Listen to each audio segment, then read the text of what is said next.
कर्पूरगौरं करुणावतारं संसारसारं भुजगेन्द्रहारं सदा वसन्तं हृदयारविन्दे भवं भवानी सहितं नमामि।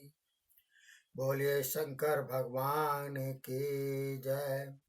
बोलिए शिव महापुराण की जय। बोलिए सनातन धर्म की जय। तो देखिए साथियों, ये 16वां अध्याय चल रहा है। विवाह के लिए रुद्र जी से प्रार्थना की जाती है। तो ब्रह्मा जी बोले, हे नारद जी, सबसे प्रथम सबने मिलकर रुद्र भगवान की स्तुति की।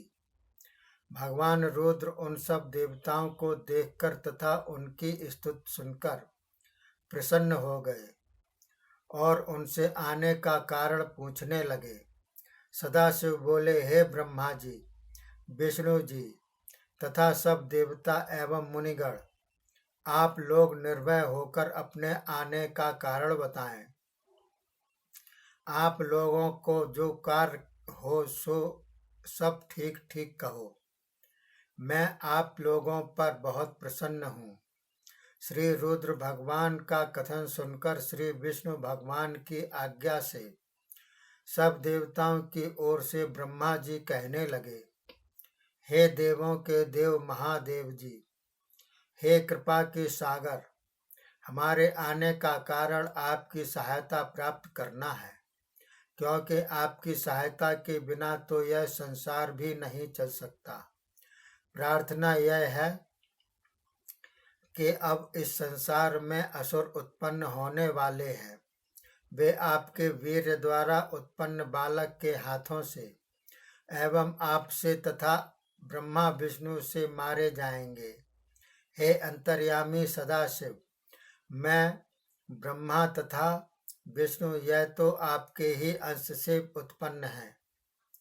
ये तीनों रूप आप ही हो, ब्रह्मा विष्णु एवं रुद्र।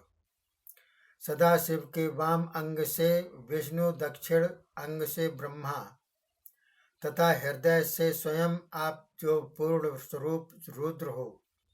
हे भगवान रुद्र, यह बात भी मुझे अब स्मरण हो आई है, जबकि शिव स्वरूप से आपने मुझे तथा विष्णु को कहा था कि मेरा यही रूप ब्रह्मा जी आपके शरीर से प्रकट होगा और वह रुद्र नाम से प्रसिद्ध होगा, और कहा था कि सृष्टि के रचने वाले तुम ब्रह्मा हो, सृष्टि के पालन करने वाले यह विष्णु हैं तथा गुण आकृति में स्वयं रुद्र इस जगत का संहार करता हूँ।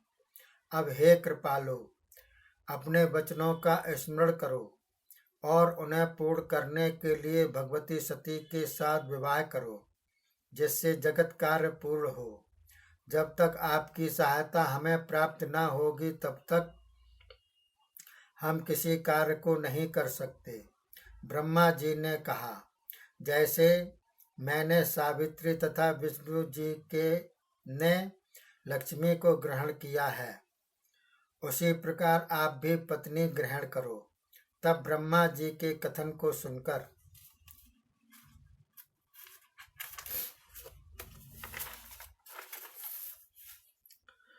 महादेव जी बोले, हे ब्रह्मा जी तथा विष्णु जी, तुम दोनों मुझे अत्यंत प्रिय हो।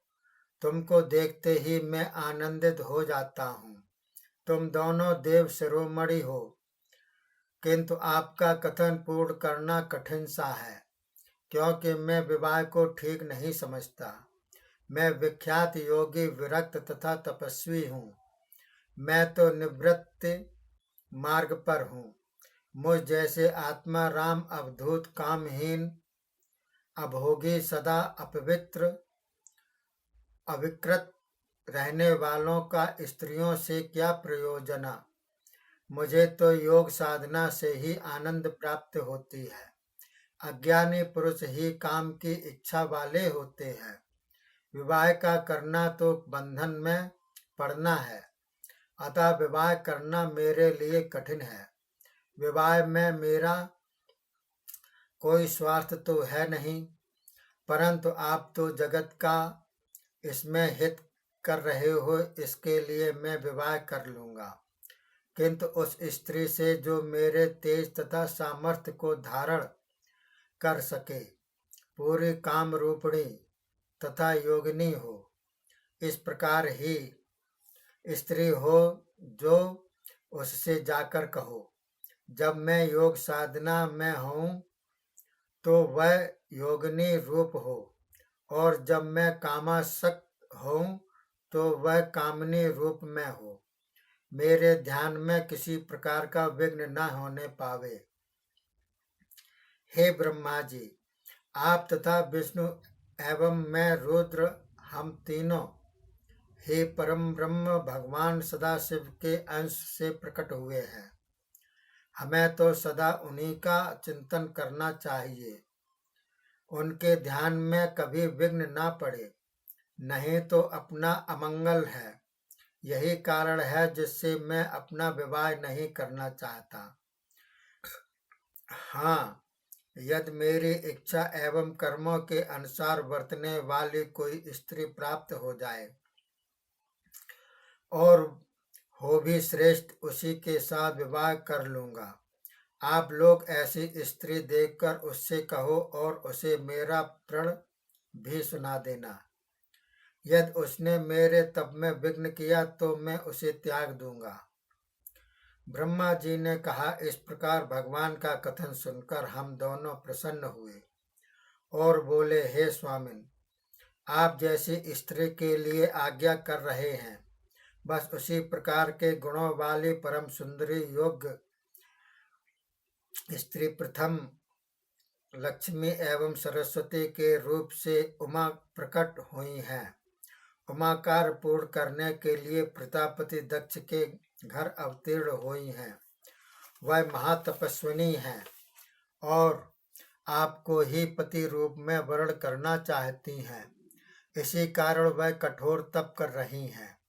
हे महेश्वर, आप करें उसे, आप कृपा करें, उसे दर्शन देकर उसकी इच्छानुसार उसे वर देवें और उसी के साथ विवाह करने की कृपा करें। हमें आपके विवाहोत्सव देखने की बड़ी अभिलाषा है, उसे पूर्ण करें। इसी प्रकार ब्रह्मा जी ने प्रार्थना की। इस प्रकार की प्रार्थना सुनकर रुद्रदेव बोले, हे ब्रह्मा विष्णु तथा समस्त देवताओं, यदि आप सब ऐसा चाहते हैं तो आप सबको प्रसन्न करने के लिए मैं विवाह करूंगा। यह कहकर श्री रुद्र भगवान ने अपने अपने लोकों को जाने के लिए सबको आज्ञा दी। बोलिए शंकर भगवान की जय। बोलिए शिव महापुराण की जय। बोलिए शिव भक्तों की जय। बोलिए शिव महापुराण सुनने वालों की और सुनने वालों की जय। सभी धर्मावलंबियों की जय। साथियों, ये अध्याय समाप्त होता है। अगले 17वां अध्याय भगवती सती की और वर प्राप्ति का है।